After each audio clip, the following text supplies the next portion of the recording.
Hello' everyone, আপোনালোক সকলোকে মই অন্য এটি মিনি ব্লগলৈ স্বাগতম জনাইছোঁ। আজি মই গৈ আছোঁ, মোৰ লগৰ এজনী মেহেন্দি আছে তালৈ। আমি আহি পাই গ'লোহি। এইফালে মেহেন্দি লগাই আছে আমাৰ কইনাক। কইনা পুৰা এক্সাইটেড হৈ আছে। এইফালে জেবিনাক বহুত দিনৰ পিছত আজি লগ পাইছোঁ।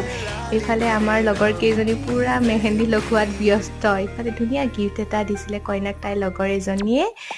আৰু আজি মই ফাৰ্ষ্ট টাইম নিজে মেহেন্দি লগাইছোঁ। আপোনালোকে ক'বচোন কেনেকুৱা লাগিছে। আৰু এইফালে ইহঁতে পুৰা ডান্স কৰি আছে, চাওকচোন।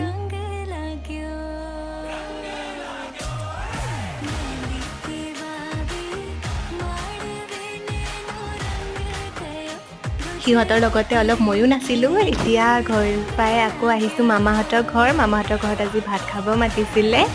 এয়া বহুতবিধ আইটেম বনাইছে মামীয়ে, খাই বহুত ধুনীয়া লাগিলে। তেতিয়াহ'লে আজিলৈ আহিছোঁ, অন্য এটা ভিডিঅ'ত আকৌ